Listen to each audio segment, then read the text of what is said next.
What's going on, guys? My name is Nick Saka, and in this video, I'm going to talk about 5 ways that people are ruining their finances. Stay tuned.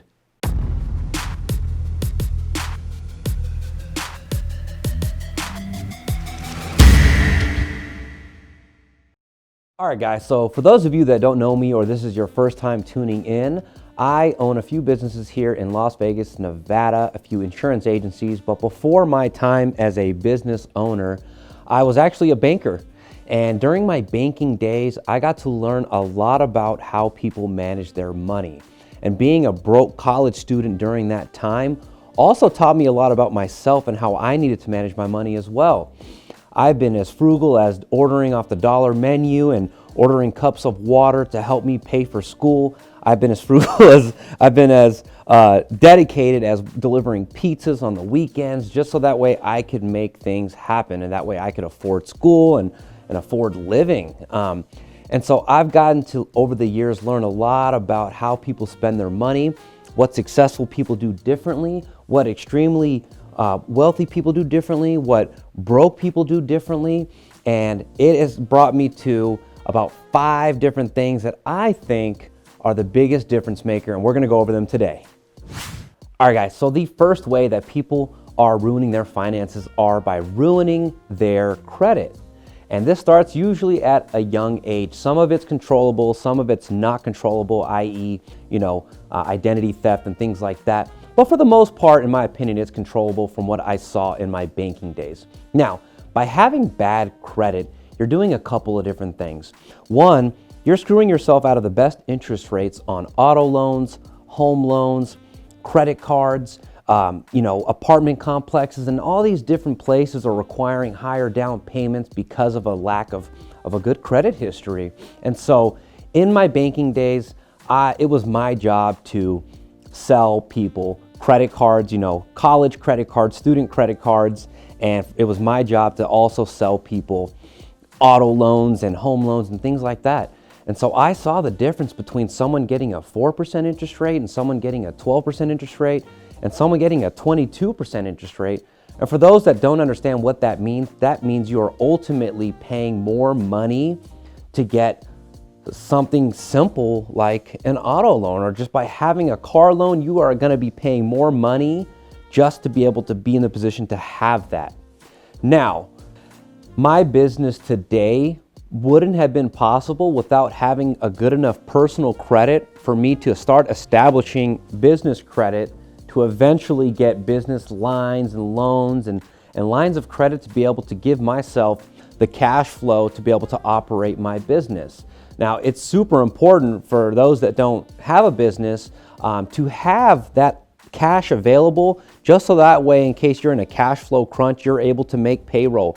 You're able to make the investments up front to be able to get that eventual return on investment. And so it's important to establish a solid credit from the beginning, so that way you're given the luxuries of getting lower interest rates and you're paying less to be able to get borrowed money. And so even deeper down the line, you want to be able to leverage a bank's money. Now, a little bit more advanced as far as like real estate investing, like of course you don't need credit and there's ways, but for the average person, having a good credit is important, so that way you can leverage the bank's money. I'll tell you a little bit about one of my biggest mistakes as it came to dampering my credit, and this was buying a Cadillac DeVille. Yes, I bought a Cadillac DeVille on a line of credit. I remember at the time I didn't want to get the financing done, and I'm like, well, I have this $12,000 line of credit card. Let me just buy the car on here. And not realizing that what this was going to do to my credit utilization. For those that don't know what that means, is that if you have a certain amount available to you and you utilize the majority of it, credit utilization is one of the highest score indicators of your FICO score. And so immediately after I bought this car, my utilization went to crap and my credit score tanked by almost 100 points in 24 hours. Now, needless to say, I eventually sold that car and I paid that line of credit off. But fun story, that was one of the worst things that I have ever done with my credit, but I have learned, and now, by having a solid credit, again, I was able to build my business FICO score, and I was able to leverage banks' money in order to grow my businesses, and in order to also, get approved for a house. And now I'm in the market for investing in a fourplex. But all of this wouldn't have been possible had I not established solid credit. And so I'm encouraging all of you guys to do the same. All right, guys, the second way that people are ruining their finances is by not paying themselves first. We've all heard it, or hopefully you have, that you've got to pay yourself first. So in other words, when all your bills come in on a monthly basis, you should be paying yourself first before you pay your bills. Now, the importance of this is crucial. Until I wasn't able to really start saving money until I started paying myself first. The best way to do this is to make it automatic. Your employer should have the option to split your direct deposit into multiple accounts. And by making the savings process automatic, I truly believe that what's out of sight is out of mind. And so if you have part of your paycheck going here and part of your paycheck going there, into one of them's going into a spending account, one of them's going into a savings account, you will not go in and touch that money.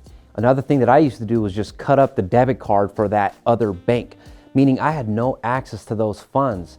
And I learned to manage and learn to operate only with my expense account.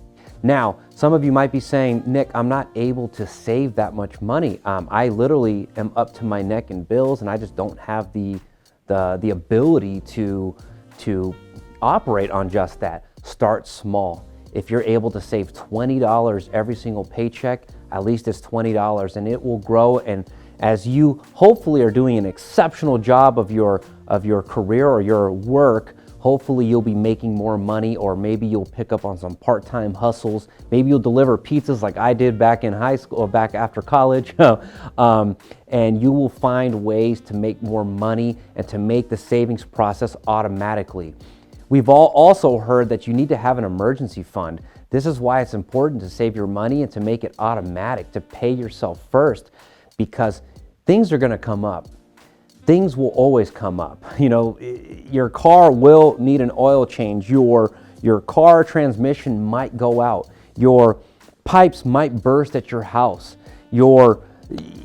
Things come up. That's just life. And we would be stupid to think that they won't. And so therefore, it's up to us to plan for these things, to make sure that we have the funds, have an emergency fund to be able to pay for those expenses. Maybe you lose your job. Maybe you lost your job in 2020. Well, if you set up an automatic savings account that it's just automatic, it's automatically being directly deposited into that account, you will be in a much better position to take on life and all of its unforeseen expenses that come with it. So my second tip is to make sure that you are paying yourself first and to definitely make it automatic. The third way that I believe people are ruining their finances is by not investing enough. And there are so many different ways that you can invest your money. We're all working very hard to accumulate money, but it's very important to invest that money. Now, I'm going to talk about 3 different ways that you can invest your money. And let's talk things like stocks or index funds or retirement accounts. There are ways to invest your money in real estate by maybe buying your own house. There are ways to invest in yourself and in your self-development and in a passion project or something that, maybe a side hustle or side business you can invest in. Now let's start at the first one. A conservative way to grow your wealth is by investing in index funds. Now, without getting too much in the numbers, you can get a 6, 7, or 8% return, even more in some cases, by investing your money in an index funds. Now, if you don't know what that is, look it up, do some research, maybe consult with there's so many people on YouTube that can teach you a lot better than I can on what index funds are good, which ones to invest in, and which ones you can see a great return on investment from. There are ways to invest in individual stocks. Now, this is a little bit more risky, but there are some strong companies that are not really going to fail, that you can invest in, that you can see a greater return on your money versus it just sitting in a bank account. And then of course there are retirement accounts and annuities and things like that that you can place your money that also have other things like tax-free benefits and stuff like that that you can reap those rewards by having your money in there for a long period of time. But not so many people are investing in these things, and they're just, either not doing it at all, or they're just letting their money just sit in a bank account where it's doing nothing. The second investment you can make is buying real estate. The first thing I believe is buying your personal home. Because if you're not going to do anything and you plan on staying in the city that you're in for at least 5 to 10 years, buying your house is one of the things that you just can't miss on, in my opinion, because you see the graphs. And real estate prices will appreciate, and they always do. Maybe not in the short term, but in the long term, prices will go up. And so at the very least, if you're going to be paying for rent or paying to live somewhere, at least you own that asset and it's going to grow in value. And all you have to do is just sell that house someday and you'll earn a profit. The third investment that you can make is in yourself. Now, that's arguably the greatest investment that you can make is in yourself. You can buy resources to start a side hustle, a side business. You can invest in camera equipment to start a YouTube channel. You can invest in your self-development. You can take courses. You can watch YouTube videos on a niche that you want to join in on. And just like Gary Vee says, you can truly monetize anything. Oh, you're into Pokemon cards? Well, that's on the up and up. You can start flipping Pokemon cards. Oh, you're into basket weaving? Well, I'm sure that there is an industry or there is a group of people on Facebook or wherever that is in that. But most importantly, invest in your self-development. Invest in the books. Invest in the courses. Watch YouTube videos. Listen to podcasts on things that are going to help you become better. You can do self-development on your finances and get a little bit more in depth that'll teach you really truthfully how to manage your money and how to become truly exceptional as it relates to your finances. So invest in yourself. There's so many different ways. There's even more than the 3 that I just listed. You can invest in investments like stocks or index funds. You can invest in real estate, but most importantly, invest in yourself. All right, guys. The fourth way that people ruin their finances is by forgetting to negotiate. We got to remember that everything is negotiable. Now, I do want to spend a quick second here to negotiate with you guys. If you wouldn't mind, would you please gently tap the like button? It helps me grow this channel and by affecting the YouTube algorithm. And so if you wouldn't mind, I would sincerely appreciate that if you would do that.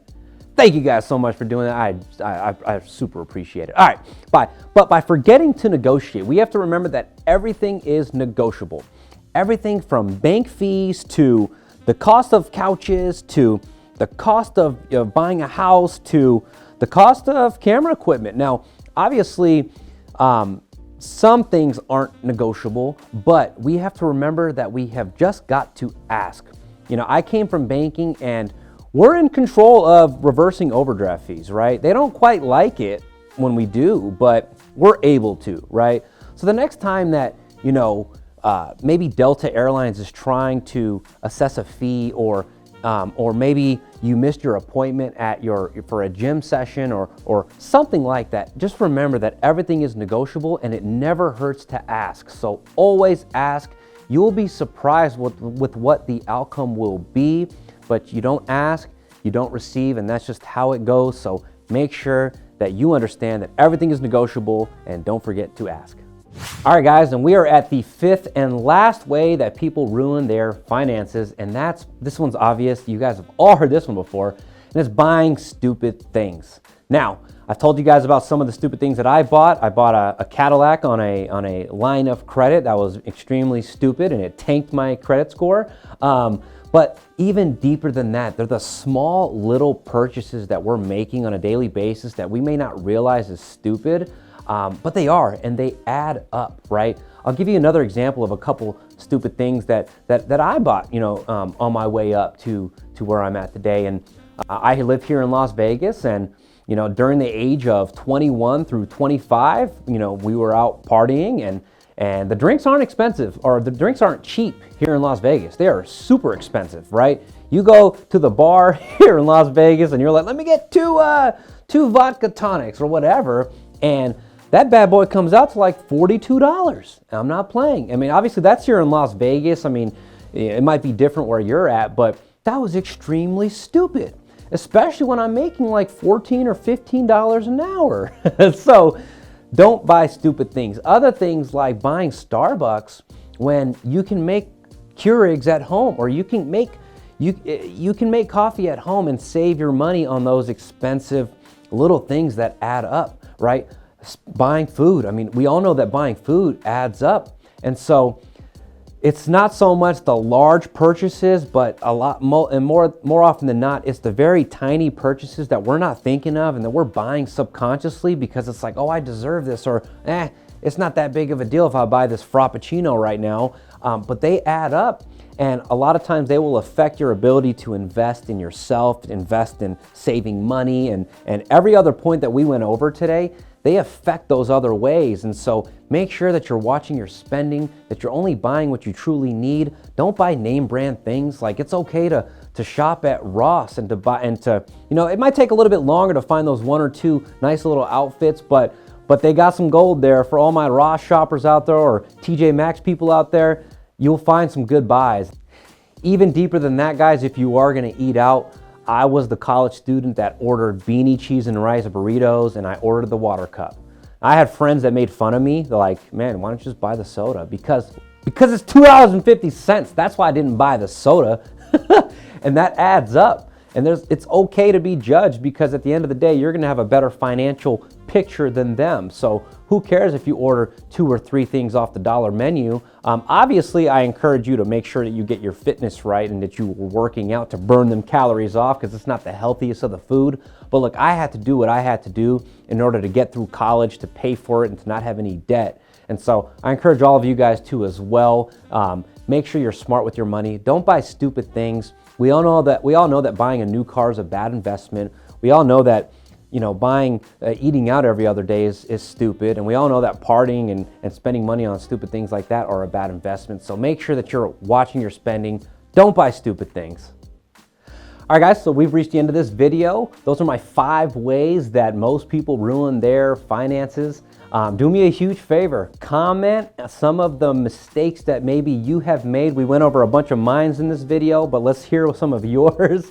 If you got some value out of this video, go ahead and hit that like button, subscribe, and hit that notification bell for future videos as well. And lastly, do me a favor and follow me on my social media platforms. I'm on Facebook, I'm on Instagram, and I'm also on TikTok.